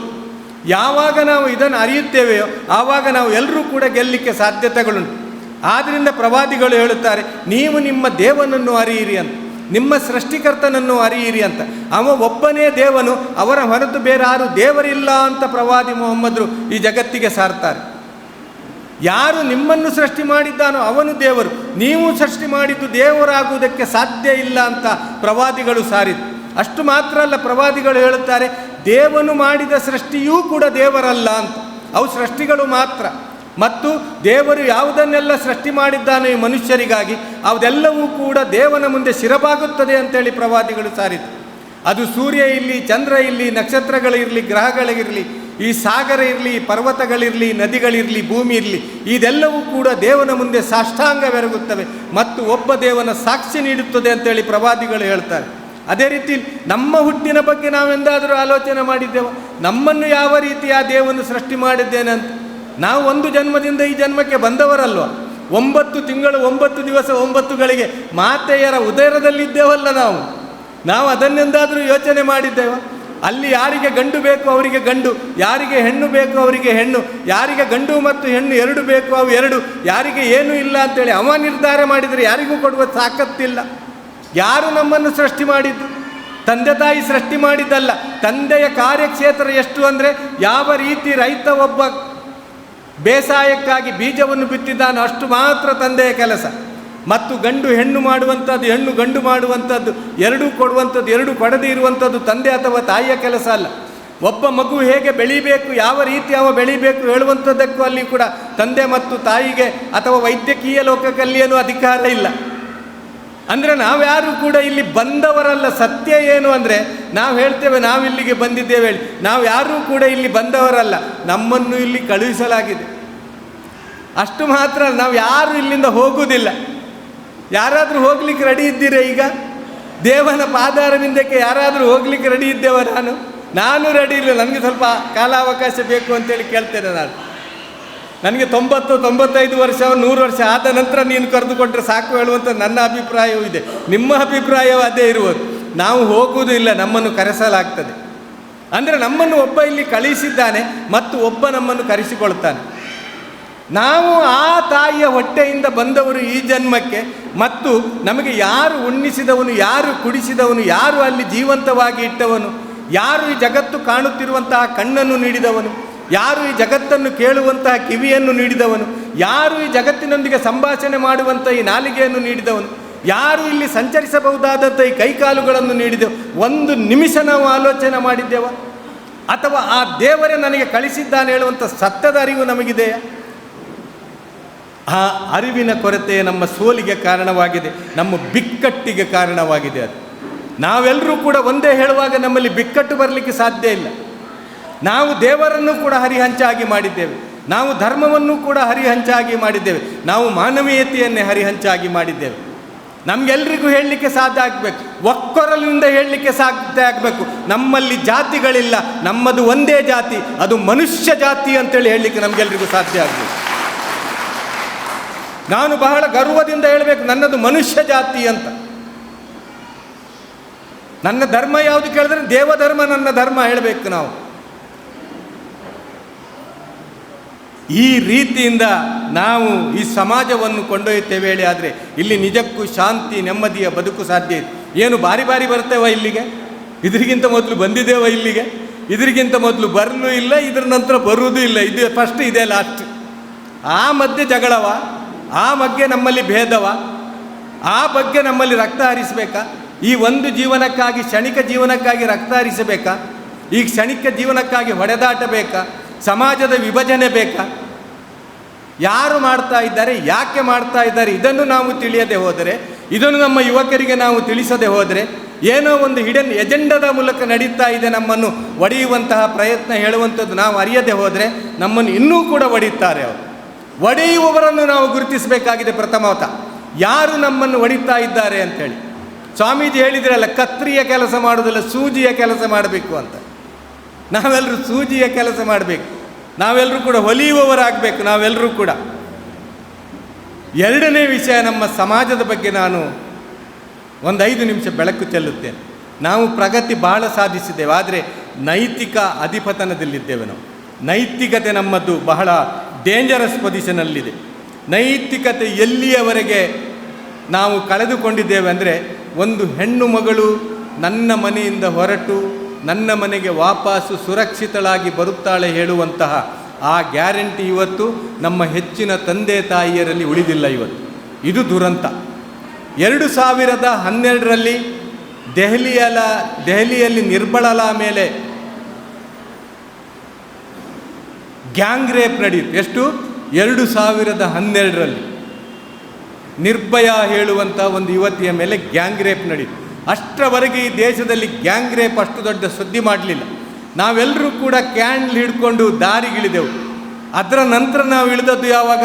ಮೊನ್ನೆ 2024ರಲ್ಲಿ ಪಶ್ಚಿಮ ಬಂಗಾಳದ ಒಬ್ಬ ವೈದ್ಯಕೀಯ ವಿದ್ಯಾರ್ಥಿನಿಯ ಮೇಲೆ ಗ್ಯಾಂಗ್ ರೇಪ್ ಆದಾಗ. ಏನು 12 ವರ್ಷದ ಮಧ್ಯೆ ಬೇರೆ ಎಲ್ಲೂ ಗ್ಯಾಂಗ್ ರೇಪ್ ಆಗಲಿಲ್ವಾ? ಈ ದೇಶದಲ್ಲಿ ನಡೆಯಲಿಲ್ವಾ? ಆದರೆ ನಾವು ಜಾಗೃತರಾಗಲಿಲ್ಲ. ಈ ದೇಶದಲ್ಲಿ ಪ್ರತಿ ನಿಮಿಷಕ್ಕೆ 14 ರೇಪ್ ಪ್ರಕರಣಗಳು ದಾಖಲಾಗ್ತದೆ. ಎಷ್ಟು? ಪ್ರತಿ ನಿಮಿಷಕ್ಕೆ 16. ಅಂದರೆ ಗಂಟೆಗೆ ಸರಿಸುಮಾರು 960 ನಮ್ಮ ಸಹೋದರಿಯರ, ನಮ್ಮ ಪುತ್ರಿಯರ ಮೇಲೆ ಇಂತಹ ಅತ್ಯಾಚಾರ ಪ್ರಕರಣಗಳು ದಾಖಲಾಗ್ತದೆ. ಅಂದರೆ ವರ್ಷಕ್ಕೆ ಸರಿಸುಮಾರು 80ರಿಂದ 90 ಲಕ್ಷ ನಮ್ಮ ಪುತ್ರಿಯರ ಮೇಲೆ, ನಮ್ಮ ಸೊಸೆಯಂದಿರ ಮೇಲೆ, ನಮ್ಮ ಸಹೋದರಿಯರ ಮೇಲೆ ಇಲ್ಲಿ ಇಂತಹ ಪ್ರಕರಣಗಳು ದಾಖಲಾಗ್ತದೆ. ನಾವು ಸಮಾಜವನ್ನು ಎಲ್ಲಿಗೆ ಕರೆದುಕೊಂಡು ಹೋಗ್ತಾ ಇದ್ದೇವೆ? ಯಾವ ದಿಕ್ಕಿಗೆ ನಾವು ಕರೆದುಕೊಂಡು ಹೋಗ್ತೇವೆ? ನಾವು ಹೊಡೆದಾಡಿಕೊಂಡ್ರೆ ಈ ಸಮಸ್ಯೆಗಳನ್ನೆಲ್ಲ ಬಗೆಹರಿಸುವವರು ಯಾರು? ನಮ್ಮ ಮಹಿಳೆಯರ ರಕ್ಷಣೆ ಮಾಡುವವರು ಯಾರು? ನಮ್ಮ ಮಹಿಳೆಯರ ರಕ್ಷಣೆ ನಾವೇ ತಾನೇ ಮಾಡಬೇಕು. ಬೇರೆಯವರು ಬರ್ತಾರಾ? ಪಾಕಿಸ್ತಾನದವರು ಬರ್ತಾರಾ? ಬಾಂಗ್ಲಾದವರು ಬರ್ತಾರಾ? ನಮ್ಮ ಸಹೋದರಿಯರ ರಕ್ಷಣೆಗೆ ನಾವು ಎದ್ದೇಳಬೇಕು. ಎಲ್ಲಿ ಈ ಸಮಾಜ ಕೆಡ್ತಾ ಇದೆ? ಇಂಟರ್ನೆಟ್ ಮೂಲಕ ಸಮಾಜ ಕೆಡ್ತಾ ಇಲ್ವಾ? ಮೊಬೈಲ್ಗಳ ಮೂಲಕ ಸಮಾಜ ಕೆಡ್ತಾ ಇಲ್ವಾ? ಮಾಧ್ಯಮಗಳ ಮೂಲಕ ಸಮಾಜ ಕೆಡ್ತಾ ಇಲ್ವಾ? ನಮ್ಮ ಜಾಹೀರಾತುಗಳ ಮೂಲಕ ಸಮಾಜ ಕೆಡ್ತಾ ಇಲ್ವಾ? ನಮ್ಮ ಧಾರಾವಾಹಿಗಳ ಮೂಲಕ ಸಮಾಜ ಕೆಡ್ತಾ ಇಲ್ವಾ? ನಮ್ಮ ಫಿಲ್ಮ್ಗಳ ಮೂಲಕ ಸಮಾಜ ಕೆಡ್ತಾ ಇಲ್ವಾ? ನಮ್ಮ ಡ್ರಗ್ಸ್ಗಳ ಮೂಲಕ ನಮ್ಮ ಸಮಾಜ ಕೆಡ್ತಾ ಇಲ್ವಾ? ನಮ್ಮ ಶರಾಬುಗಳ ಮೂಲಕ ನಮ್ಮ ಸಮಾಜ ಕೆಡ್ತಾ ಇಲ್ವಾ? ಇದೆಲ್ಲದರಿಂದ ಈ ಸಮಾಜವನ್ನು ರಕ್ಷಿಸಬೇಕಾದಂಥ ಜವಾಬ್ದಾರಿ ನಮ್ಮ ನಾಗರಿಕರ ಮೇಲೆ ಇದೆ. ನಾವು ಹೊಡೆದುಕೊಳ್ಳುವುದಲ್ಲ, ನಮ್ಮ ಶತ್ರುಗಳು ನಾವಲ್ಲ. ಈ ದೇಶದಲ್ಲಿ ನಾವು ಘಂಟಾಘೋಷವಾಗಿ ಹೇಳಬೇಕು. ಈ ಸೂಜಿ ಹಿಡಿದುಕೊಂಡವರು ಘಂಟಾಘೋಷವಾಗಿ ಹೇಳಬೇಕು. ಆ ಘೋಷಣೆ ಏನು ಅಂದರೆ, ಇಲ್ಲಿ ಹಿಂದೂಗಳ ದ್ವೇಷಿಗಳು ಮುಸ್ಲಿಮರಲ್ಲ, ಮುಸ್ಲಿಮರ ದ್ವೇಷಿಗಳು ಹಿಂದೂಗಳಲ್ಲ ಅಂತ ನಮ್ಗೆ ಘಂಟಾಘೋಷವಾಗಿ ಹೇಳಬೇಕು. ನಾವು ಮುಚ್ಚುಮರೆ ಮಾಡದೆ ಹೇಳಬೇಕು. ಹಿಂದೂ ಮತ್ತು ಮುಸ್ಲಿಂ ಬಾಯಿ ಹೇಳಬೇಕು. ನಮ್ಮ ಶತ್ರುಗಳು ಇವು. ಈ ಸಮಾಜವನ್ನು ಕೆಡಿಸ್ತಾ ಇದ್ದಾರಲ್ಲ, ಅವರು ನಮ್ಮ ಶತ್ರುಗಳು. ನಮ್ಮ ನೈತಿಕ ಅಧಪತನಕ್ಕೆ ನಮ್ಮನ್ನು ಇಳಿಸಿದ್ದಾರಲ್ಲ, ಅವರು ನಮ್ಮ ಶತ್ರುಗಳು ಅಂತೇಳಿ ಹೇಳಬೇಕು. IDF ಅಂತೇಳಿ ಒಂದು ಸರ್ವೆ ವ್ಯವಸ್ಥೆ ಇದೆ ನಮ್ಮ ಹತ್ರ, ಐಸಾಸ್ ಡೆವಲಪ್ಮೆಂಟ್ ಫೌಂಡೇಶನ್ ಅಂತ. ಅವರ ಸರ್ವೆಯ ಪ್ರಕಾರ ಅಂದಾಜು 1,56,00,000 ಗರ್ಭಪಾತಗಳು ಒಂದು ದೇಶಕ್ಕೆ, ಒಂದು ವರ್ಷಕ್ಕೆ ಈ ದೇಶದಲ್ಲಿ ಆಗ್ತದೆ. 1,56,00,000. ಯಾಕೆ? ಇದೆಲ್ಲ ಕಾರಣವನ್ನು ಇಟ್ಕೊಂಡು ಹೆಣ್ಣು ಮಗಳು ನನಗೆ ಬೇಡ ಅಂತ ತಂದೆ ತಾಯಿ ನಿರ್ಧಾರ ಮಾಡಿಬಿಡುವುದು. ಹೆಣ್ಣು ಮಗಳು ಹುಟ್ಟಿದರೆ ನನಗೆ ವರದಕ್ಷಿಣೆ ಕೊಡಲಿಕ್ಕಾಗುವುದಿಲ್ಲ, ಹೆಣ್ಣು ಮಗಳು ಹುಟ್ಟಿದ್ದಕ್ಕೆ ನನಗೆ ಮರ್ಯಾದೆ ಉಳಿಸಿಕೊಳ್ಳಲಿಕ್ಕಾಗುವುದಿಲ್ಲ, ಹೆಣ್ಣು ಮಕ್ಕಳು ಹುಟ್ಟಿದರೆ ಈ ರೀತಿಯ ಅವಸ್ಥೆಗೆ ಅವಳನ್ನು ಈ ಸಮಾಜ ದುಡ್ತದೆ ಹೇಳುವಂಥ ಕಾರಣಕ್ಕೆ ತಂದೆ ತಾಯಿ ಏನು ಮಾಡ್ತಾರೆ, ಆ ಮಗುವಿಗೆ ಗರ್ಭಪಾತ ಮಾಡಿಸಿಬಿಡ್ತಾರೆ. ಇದರ ಸಂಖ್ಯೆ ಎಷ್ಟು? 1,56,00,000ಕ್ಕೂ ಜಾಸ್ತಿ. ಸಮಾಜ ಎಷ್ಟು ಕೆಡ್ತಾ ಇದೆ? ಸಮಾಜ ಕೆಡುವುದಲ್ಲ, ನಮ್ಮ ಮನೆ ಕೆಡ್ತಾ ಇದೆ. 2 ವಾರಗಳ ಹಿಂದೆ ನಾವು ಮಾಧ್ಯಮದಲ್ಲಿ ಓದಲಿಲ್ವ ನಾವು? ತಿಪಟೂರಿನಲ್ಲಿ ಏನಾಯಿತು? 14 ವರ್ಷದ ಬಾಲೆಗೆ ಶಾಲೆಗೆ ಹೋಗ್ತಾ ಇರುವಾಗ ಶಾಲೆಯಲ್ಲಿ ಹೊಟ್ಟೆ ನೋವು ಆರಂಭ ಆಗ್ತದೆ. ಆ ಬಾಲಕಿಗೆ ಹೊಟ್ಟೆ ನೋವು ಆರಂಭವಾಗ್ತದೆ. ವೈದ್ಯರಲ್ಲಿ ತೋರಿಸುತ್ತಾರೆ. ವೈದ್ಯರಲ್ಲಿ ತೋರಿಸಿದಾಗ ವೈದ್ಯರು ಹೇಳುವುದೇನು? ಈ ಮಗು ಗರ್ಭಿಣಿ ಅಂತ. 14 ವರ್ಷದ ಈ ಮಗು ಗರ್ಭಿಣಿ ಅಂತ. ನಾನು ಸ್ಟೋರಿ ಹೇಳ್ತಾ ಇಲ್ಲ, ನಾನು ಏನು ಕತೆ ಹೇಳ್ತಾ ಇಲ್ಲ. ತಿಪ್ಟೂರಿನಲ್ಲಿ 2 ವಾರಗಳ ಹಿಂದೆ ನಡೆದಂತಹ ಘಟನೆ. ಆ ಮಗುವಿನ ಹತ್ರ ವಿಚಾರಿಸಲಾಗ್ತದೆ, ಏನಾಯಿತು ಮಗುವೇ ನಿನಗೆ ಅಂತ. ನನಗೆ ನನ್ನ ತಂದೆ ಅತ್ಯಾಚಾರ ಮಾಡ್ತಾ ಇದ್ದ ಅಂತೇಳಿ ಮಗಳು ಹೇಳ್ತಾಳೆ. ಎಲ್ಲಿಗೆ ಹೋಗ್ತಾ ಇದೆ ನಮ್ಮ ಸಮಾಜ? ಯಾಕೆ ಚಾರಿತ್ರ್ಯದ ಬಗ್ಗೆ ನಾವು ಭಾಷಣ ಮಾಡಬೇಕು? ಯಾಕೆ ಚಾರಿತ್ರ್ಯದ ಬಗ್ಗೆ ಈ ಸಮಾಜವನ್ನು ನಾವು ಎಜುಕೇಟ್ ಮಾಡ್ತಾ ಇದ್ದೇವೆ? ಚಾರಿತ್ರ್ಯ ಹನನವಾದರೆ ಯಾರೂ ಇಲ್ಲಿ ಬದುಕಲಿಕ್ಕೆ ಸಾಧ್ಯ ಇಲ್ಲ. ಮನುಷ್ಯ ಅನ್ನುವುದಕ್ಕೆ ಐಡೆಂಟಿಟಿ ಏನು ಅಂದರೆ ಅದು ಚಾರಿತ್ರ್ಯ ಹೇಳುವಂಥದ್ದು ಮಾತ್ರ. ಚಾರಿತ್ರ್ಯ ಯಾವ ಮನುಷ್ಯನಲ್ಲಿಲ್ಲವೋ, ಈ ಜಗತ್ತಿಗೆ ಬಂದ ಎಲ್ಲ ಪ್ರವಾದಿಗಳು ಸಾರಿದ್ದು ಅವನು ಪ್ರಾಣಿಗಿಂತಲೂ ಕಡೆ ಅಂತ. ಅವನಿಗೆ ಪ್ರಾಣಿ ಹೇಳುವಂತಹ ಆ ಅರ್ಹತೆಯೂ ಕೂಡ ಇಲ್ಲ ಅಂತ. ಈ ಜಗತ್ತಿಗೆ ಬಂದ ಎಲ್ಲ ಧರ್ಮಗಳು ಸಾರಿದ ಸಾರ ಅದು, ದೇವಶಾಸನ ಸಾರಿದಂತಹ ಸಾರ ಅದು. ಚಾರಿತ್ರ್ಯ ಇಲ್ಲ ಅಂದರೆ ಮನುಷ್ಯನಲ್ಲ ಅಂತ. ಚಾರಿತ್ರ್ಯ ಇಲ್ಲ ಅಂದರೆ ಮನುಷ್ಯ ಪ್ರಾಣಿಗಿಂತಲೂ ಕಡೆಯಾಗುತ್ತಾನೆ ಹೇಳಿ ಸಾರಿದಂಥ ಧರ್ಮಗಳು ಈ ದೇಶದಲ್ಲಿರುವಂಥದ್ದು. ಯಾಕೆ ನಮ್ಮ ಚಾರಿತ್ರ್ಯ ಹನನವಾಗ್ತಾ ಇದೆ? ಯಾಕೆ ಹರಣವಾಗ್ತಾ ಇದೆ? ಕನ್ನಡ ಚಿತ್ರರಂಗದವರು ಬೊಬ್ಬೆ ಹೊಡಿತಾ ಇದ್ದಾರೆ. ಕನ್ನಡ ಚಿತ್ರರಂಗದವರು ಲೈಂಗಿಕ ಶೋಷಣೆಯಿಂದ ನಮಗೆ ರಕ್ಷಣೆ ಬೇಕು ಅಂತ ಮುಖ್ಯಮಂತ್ರಿಗಳ ಬಳಿ ನಿಯೋಗ ಹೋಯಿತು 2 ವಾರದ ಹಿಂದೆ. ಯಾಕೆ ಈ ರೀತಿ ಆಗ್ತದೆ? ಯಾವ ರೀತಿ ನಾವು ಈ ಸಮಾಜವನ್ನು ಕೊಂಡೊಯ್ತಾ ಇದ್ದೇವೆ? ಪ್ರಾಣಿಗಳು ಕೂಡ ಜಾತಿಯ ಬಗ್ಗೆ ಜಗಳಾಡುವುದಿಲ್ಲ. ಯಾವಾಗಲೂ ಕೂಡ ಹುಲಿಯ ಜೊತೆ ಜಗಳಾಡಿದ್ದು ದಾಖಲಾಗಿದೆ? ಯಾವಾಗಲೂ ಚಿರತೆಯೊಂದಿಗೆ ಜಗಳಾಡಿದ್ದು ದಾಖಲಾಗಿದೆ? ಯಾವಾಗಲೂ ಹಾವಿನೊಂದಿಗೆ ಜಗಳಾಡಿ ಸತ್ತದ್ದು ದಾಖಲಾಗಿದೆ? ಯಾಕಂತೇಳಿದರೆ ಆ ಪ್ರಾಣಿಗಳಿಗೂ ಕೂಡ ನಾವು ಪರಸ್ಪರ ನಮ್ಮವರು ಹೇಳುವಂತಹ ಜ್ಞಾನ ಇದೆ. ನಮ್ಮವರು ಹೇಳುವಂತಹ ಜ್ಞಾನ ಇಲ್ಲದೆ ಹೋದುದು ಮನುಷ್ಯರಾದ ನಮಗೆ ಮಾತ್ರ ಹೇಳುವಂಥದ್ದು ನಮ್ಮ ದುರಾದೃಷ್ಟ. ಮತ್ತು ಇದು ಬಹಳ ಚಿಂತಾಜನಕ ವ್ಯವಸ್ಥೆ. ನಾನು ನಮ್ಮವರು ಅಂತ ನಾವು ಮನುಷ್ಯರು ಹೇಳುವಂಥದ್ದು ನಾವು ಮರೆತು ಬಿಟ್ಟಿದ್ದೇವೆ. ನಮ್ಮ ಸಂಸ್ಕೃತಿ, ನಮ್ಮ ಶಿಕ್ಷಣ, ನಮ್ಮ ಪ್ರಜಾತಂತ್ರ ವ್ಯವಸ್ಥೆ ಅಪಾಯದಲ್ಲಿದೆ. ಈ ದೇಶದ ಪ್ರಜಾತಂತ್ರ ವ್ಯವಸ್ಥೆಯೂ ಕೂಡ ಅಪಾಯದಲ್ಲಿದೆ. ಈ ರೀತಿ ನಾವು ಈ ಸಮಾಜವನ್ನು ಬಿಟ್ಟರೆ ಇಲ್ಲಿ ನಮಗೆ ಉಳಿಗಾಲ ಇಲ್ಲ. ನಾವು ಹಿಂದೂ ಮುಸ್ಲಿಂ ಮೇಲು ಕೆಳಗೆ ಹೇಳುವಂತಹ ಈ ತಾರತಮ್ಯದೊಂದಿಗೆ ಇಲ್ಲಿ ನಾವು ಬಾಳ್ತಾ ಇದ್ದೇವೆ. ನೋಡಿ ಸಹೋದರರೇ, ಯಾರೂ ಕೂಡ ಮೇಲೂ ಅಲ್ಲ, ಯಾರೂ ಕೂಡ ಕೀಳು ಅಲ್ಲ. ನಾವು ಯಾರು ಕೂಡ ಕೇಳಿ ಬಂದವರಲ್ಲ. ನಾನು ಹೇಳಿದಲ್ಲ, ನಾವು ಯಾರು ಕೂಡ ಪಡೆದು ಬಂದವರಲ್ಲ. ನಮ್ಮನ್ನು ಇಲ್ಲಿ ಕಳಿಸಲಾಗಿದೆ. ಪ್ರವಾದಿಗಳು ಹೇಳುತ್ತಾರೆ, ಹುಟ್ಟಿನ ಆಧಾರದ ಮೇಲೆ ಯಾರಿಗೂ ಮೇಲ್ಮೈ ಇಲ್ಲ ಅಂತ. ಯಾವ ಅರಬನು ಅರಬೇತರನಿಗಿಂತಲೂ, ಯಾವ ಬಿಳಿಯನು ಕರಿಯಗಿಂತಲೂ ಮೇಲಲ್ಲ ಅಂತ. ನೀವೆಲ್ಲರೂ ಕೂಡ ಮನುಷ್ಯರು, ನೀವೆಲ್ಲರೂ ಕೂಡ ಒಂದು ತಂದೆ ತಾಯಿಯ ಮಕ್ಕಳು, ನೀವೆಲ್ಲರೂ ಪರಸ್ಪರ ಸಹೋದರರು, ಪರಸ್ಪರ ಸಹೋದರಿಯರು ಅಂತ ಹೇಳಿ ಪ್ರವಾದಿಗಳು ಜಗತ್ತಿಗೆ ಸಾರ್ತಾರೆ. ನೀವೆಲ್ಲರೂ ಒಂದೇ ಅಂತ ಪ್ರವಾದಿಗಳು ಹೇಳುತ್ತಾರೆ. ನಿಮ್ಮ ಸಮಾಜ ಹೇಗೆ ಬೆಳಿಬೇಕಂದ್ರೆ ನೀವು ಪರಸ್ಪರ ಜೋಡಿಗಳಾಗಿ ಇರಬೇಕು ಅಂತ. ಯಾರು ಮದುವೆ ಆಗದೆ ಇರಬಾರ್ದು ಅಂತೇಳಿ ಪ್ರವಾದಿಗಳು ಸಾರ್ತಾರೆ. ಎಲ್ಲರೂ ಕೂಡ ಮದುವೆ ಆಗಿರಬೇಕು, ಎಲ್ಲರೂ ಕೂಡ ಪ್ರಾಯ ಬಂದಾಗ ಮದುವೆ ಮಾಡಿಕೊಳ್ಳಿ ಅಂತೇಳಿ ಪ್ರವಾದಿಗಳು ಹೇಳಿದರು. ನೀವು ಒಬ್ಬಂಟಿಯಾಗಿ ಬಿಡಬೇಡಿ ಯಾರನ್ನು ಕೂಡ, ನೀವೆಲ್ಲರೂ ಕೂಡ ಮದುವೆಯಾಗಬೇಕು, ನೀವು ಜೋಡಿಗಳಾಗಿರಬೇಕು ಅಂತೇಳಿ ಹೇಳಿದರು. ಪ್ರವಾದಿಗಳು ಹೇಳಿದರು ನಿಮ್ಮ ಮದುವೆಗಳು ಸರಳವಾಗಲಿ ಅಂತ. ನಿಮ್ಮ ಮದುವೆಗಳನ್ನು ಸರಳ ಮಾಡಿ. ಯಾವ ಸಮಾಜದಲ್ಲಿ ಮದುವೆಗಳು ಸರಳವಾಗುತ್ತೋ ಅಲ್ಲಿ ವ್ಯಭಿಚಾರ ಕಷ್ಟವಾಗ್ತದೆ ಅಂತ ಪ್ರವಾದಿಗಳು ಸಾರಿದರು.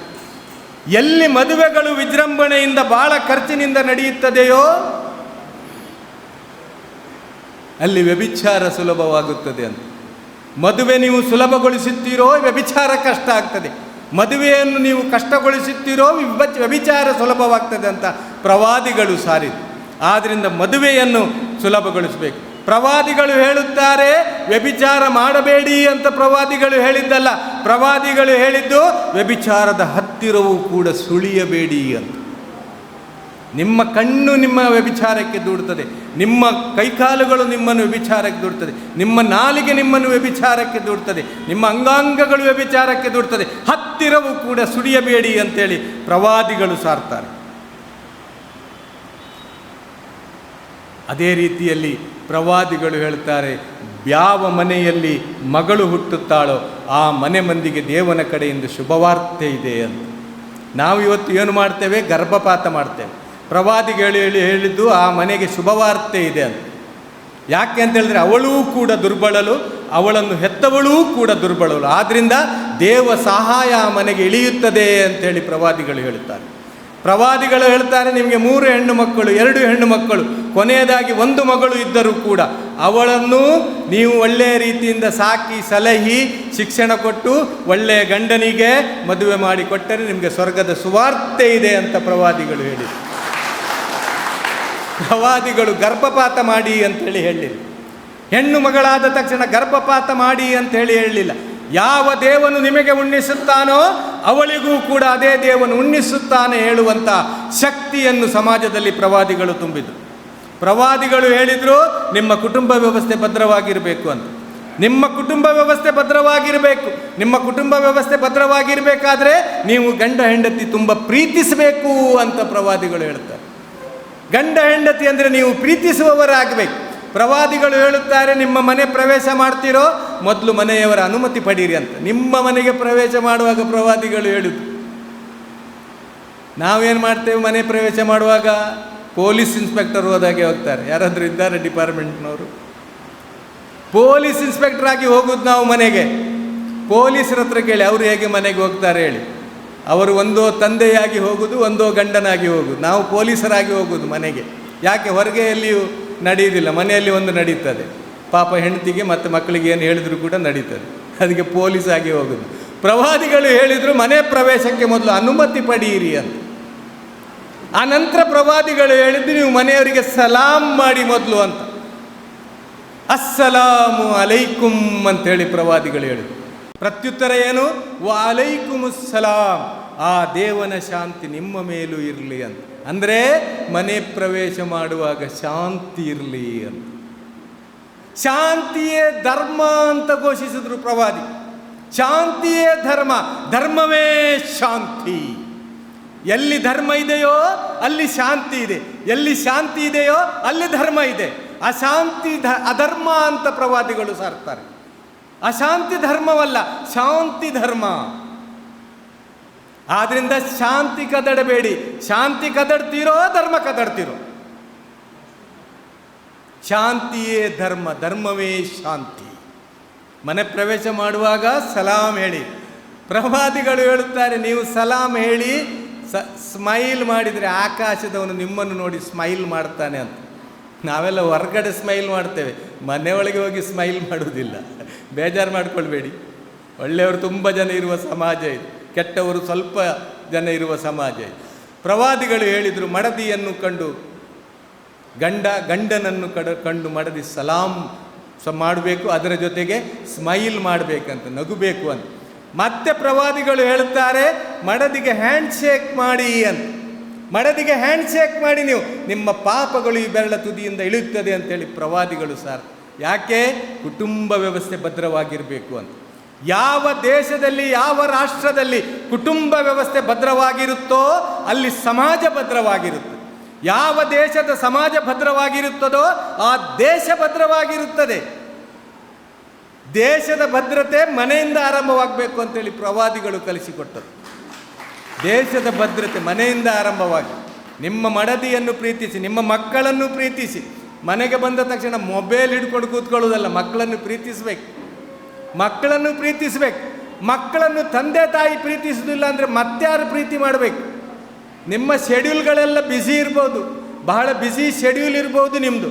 ನಿಮಗೆ ತುಂಬ ಎಲ್ಲ ಸಂಪಾದನೆ ಮಾಡಬೇಕು ಹೇಳುವಂಥ ಆಸೆ ಇರ್ಬೋದು.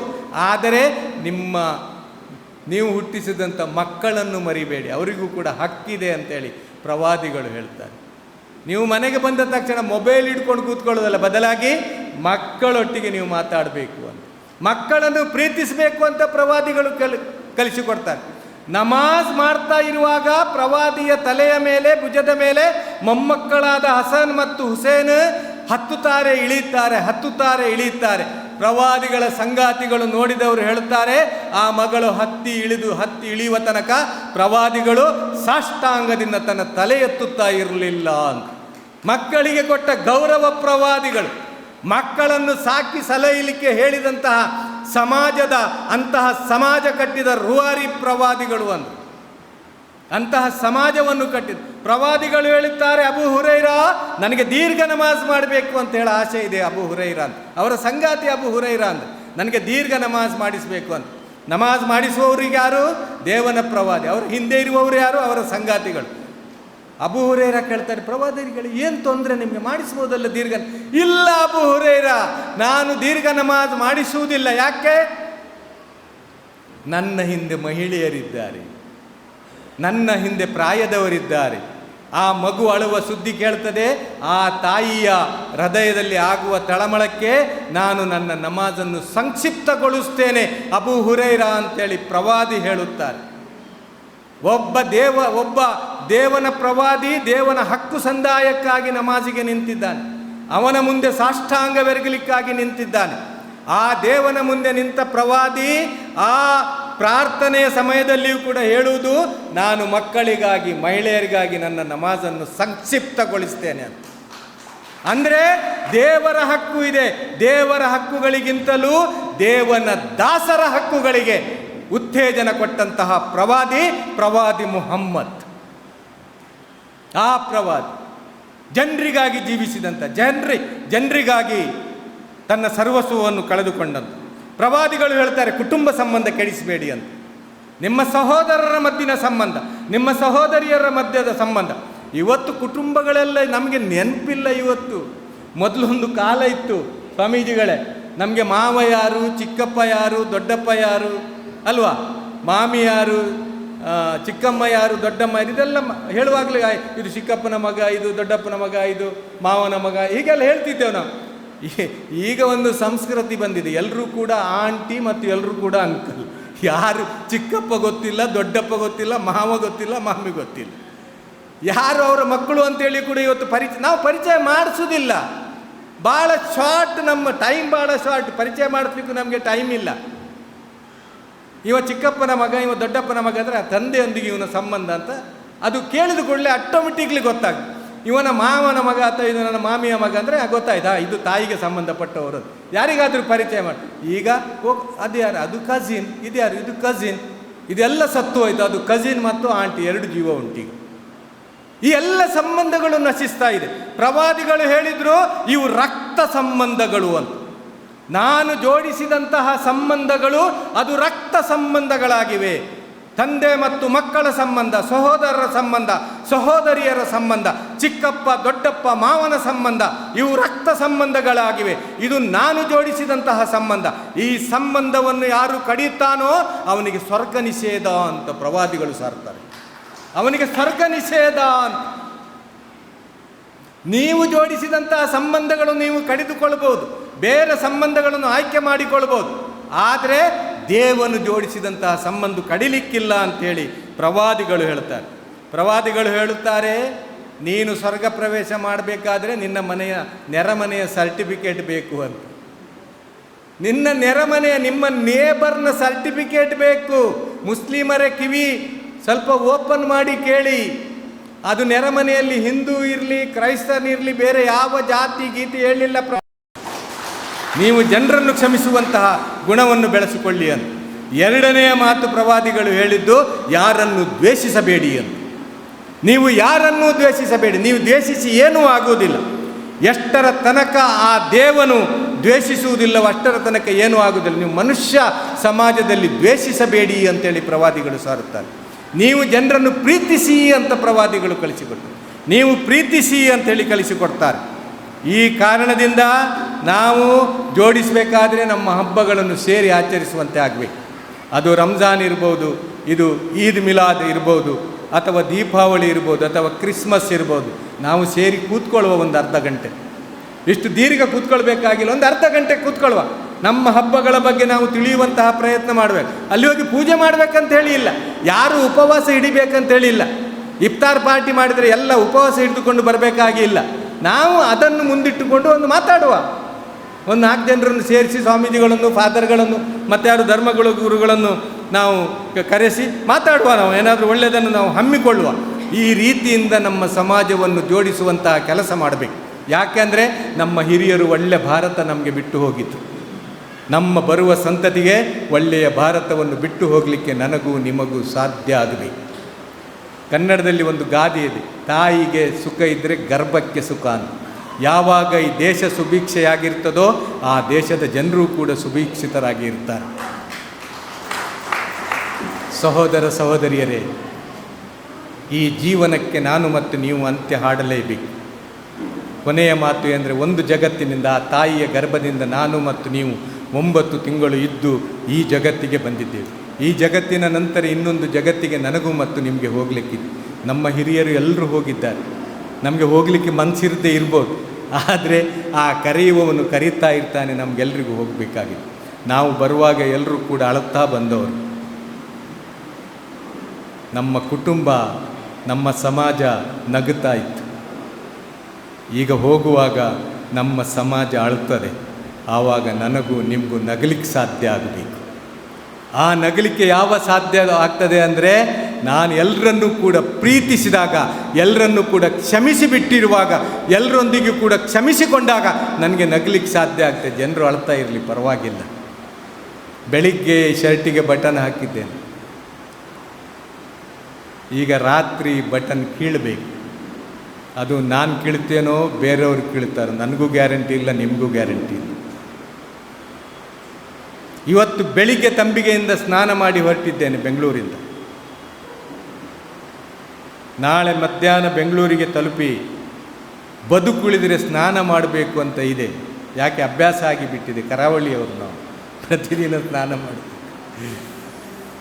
ಆ ಸ್ನಾನ ನಾನೇ ತಂಬಿಗೆಯಿಂದ ನೀರು ತಗೊಂಡು ಮಾಡ್ತೇನೋ ಅಥವಾ ಬೇರೆಯವರು ಮಾಡಿಸ್ತಾರೋ ನನಗೂ ಗ್ಯಾರಂಟಿ ಇಲ್ಲ, ನಿಮಗೂ ಗ್ಯಾರಂಟಿ ಇಲ್ಲ.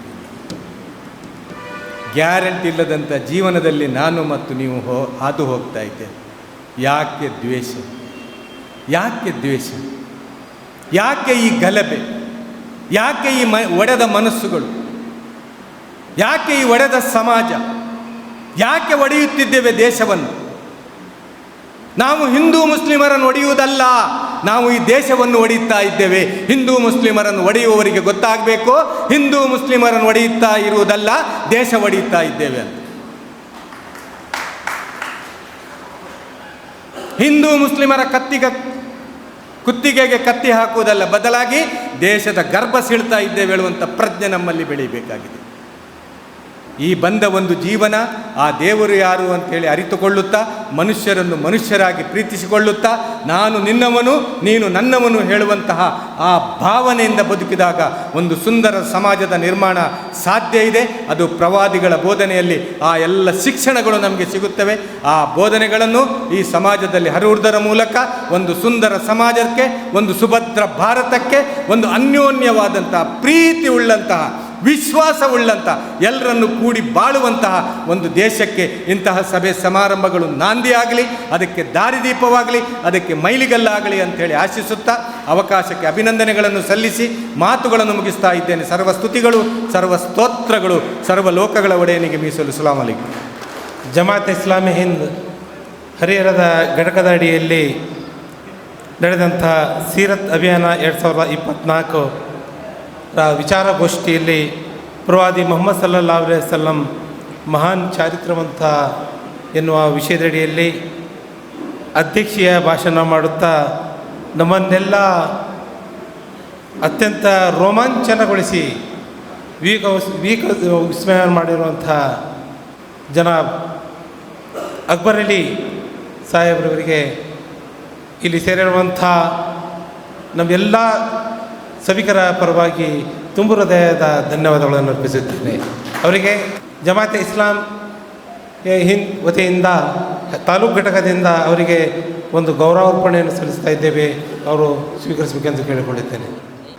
ಅದೇ ಥರ ಈ ಒಂದು ಕಾರ್ಯಕ್ರಮದಲ್ಲಿ ಶ್ರಮಿಸಿರುವಂಥ ನಮ್ಮ ಕರುನಾಡು ಸಂಘಟನೆಯ ರಾಜ್ಯ ಅಧ್ಯಕ್ಷರಾದಂಥ ಶ್ರೀನಿವಾಸ್ ಕೂಡ್ಲಿ ಇವರಿಗೂ ಸಹ ಜಮಾತೆ ಇಸ್ಲಾಮಿ ಹಿಂದ್ ಪರವಾಗಿ ಗೌರವ ಅರ್ಪಣೆ. ಶ್ರೀನಿವಾಸ್ ಕೂಡ್ಲಿ ಇವರಿಗೂ ಸಹ ಒಂದು ಸಂಘಟನೆ ಪರವಾಗಿ ಗೌರವ ಅರ್ಪಣೆಯನ್ನು ಸಲ್ಲಿಸ್ತಾ ಇದ್ದೀವಿ. ಸ್ವಾಮೀಜಿಗಳು ಶ್ರೀಗಳು ಶ್ರೀನಿವಾಸ್ ಕೂಡ್ಲಿ ಇವರನ್ನು ಗೌರವಿಸಬೇಕೆಂದು ಕೇಳಿಕೊಳ್ಳುತ್ತೇನೆ.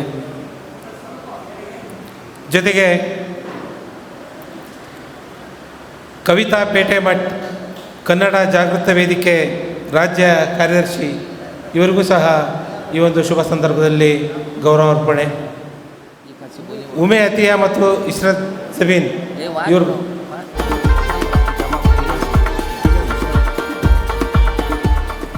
ಕರ್ನಾಟಕ ರಕ್ಷಣಾ ವೇದಿಕೆಯ ತಾಲೂಕು ಘಟಕದ ಅಧ್ಯಕ್ಷರಾದಂಥ ಇಲಿಯಾಸ್ ಅಹಮದ್ರವರಿಗೂ ಸಹ ಜಮಾತೆ ಇಸ್ಲಾಮಿ ಹಿಂದ್ ಹರಿಹರ ಘಟಕದ ವತಿಯಿಂದ ಗೌರವಾರ್ಪಣೆ. ಈ ಕೆಳಭಾಗದಲ್ಲಿ ಪ್ರವಾದಿ ಪೈಗಂಬರವರ ಜೀವನ ಚರಿತ್ರೆ ಮತ್ತು ವಿವಿಧ ಪುಸ್ತಕಗಳನ್ನು ಉಚಿತವಾಗಿ ವಿತರಿಸಲಾಗ್ತಾ ಇದೆ. ಆಸಕ್ತರು ಆ ಪುಸ್ತಕಗಳನ್ನು ತೆಗೆದುಕೊಂಡು ಹೋಗಲು ಈ ಮೂಲಕ ಕೇಳಿಕೊಳ್ಳುತ್ತೇನೆ. ಈಗ ಕಾರ್ಯಕ್ರಮದ ಕೊನೆಯ ಘಟ್ಟ ವಂದನಾರ್ಪಣೆಯನ್ನು ನಮ್ಮ ಹರಿಹರ ತಾಲೂಕಿನ ಕನ್ನಡ ಸಾಹಿತ್ಯ ಪರಿಷತ್ ಅಧ್ಯಕ್ಷರಾದಂಥ DM ಮಂಜುನಾಥ ಅವರು ನಿರ್ವಹಿಸಬೇಕಂತ ಕೇಳ್ಕೊಳ್ತೇನೆ. ಎಲ್ರಿಗೂ ನಮಸ್ಕಾರ.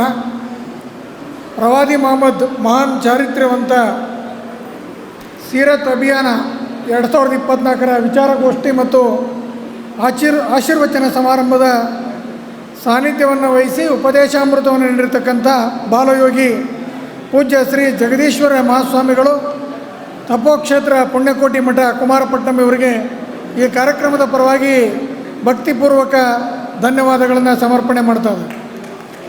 ಅದೇ ರೀತಿಯಾಗಿ ಈ ಕಾರ್ಯಕ್ರಮದ ಅಧ್ಯಕ್ಷತೆಯನ್ನು ವಹಿಸಿಕೊಂಡು ನಿಮ್ಮೆಲ್ಲರಿಗೂ ಇಸ್ಲಾಂ ಧರ್ಮದ ಮತ್ತು ಮೊಹಮ್ಮದ್ ಪೈಗಂಬರ್ ಅವರ ಜೀವನ ಆದರ್ಶಗಳ ಬಗ್ಗೆ ಮನಮುಟ್ಟುವಂತೆ ವಿಚಾರಗಳನ್ನು ವ್ಯಕ್ತಪಡಿಸಿದಂಥ ಜನಾಬ್ ಅಕ್ಬರ್ ಅಲಿ ರಾಜ್ಯ ಕಾರ್ಯದರ್ಶಿಗಳು ಜಮಾತೆ ಇಸ್ಲಾಂ ಹಿಂದ್ ಇವ್ರಿಗೂ ಸಹ ಈ ಕಾರ್ಯಕ್ರಮದ ಪರವಾಗಿ ಧನ್ಯವಾದಗಳನ್ನು ಸಮರ್ಪಿಸ್ತಾ ಇದ್ದೀವಿ.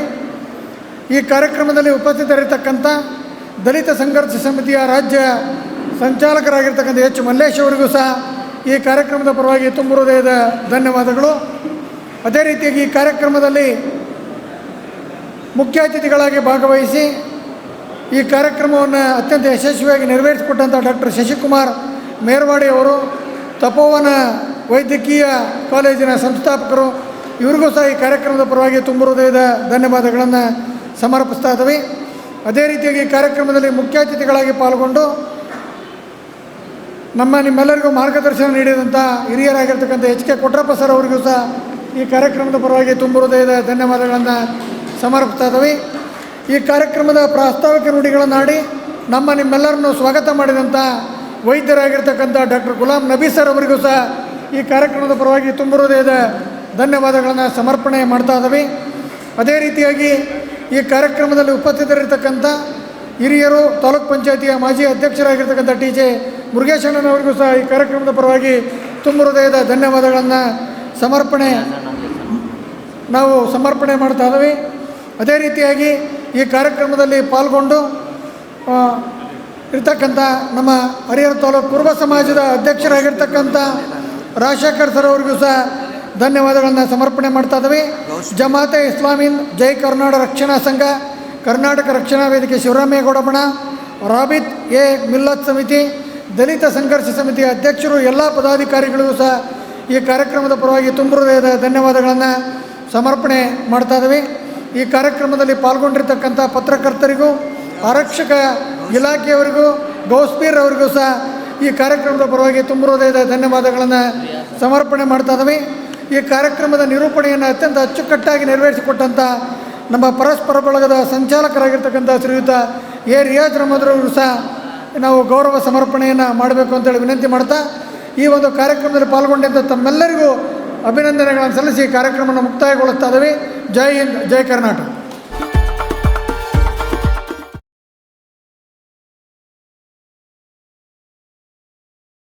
ನಕ್ಷತ್ರ ಟಿವಿ ಲೋಕಲ್ ನ್ಯೂಸ್, ಇದು ನಿಮ್ಮದೇ ಧ್ವನಿ.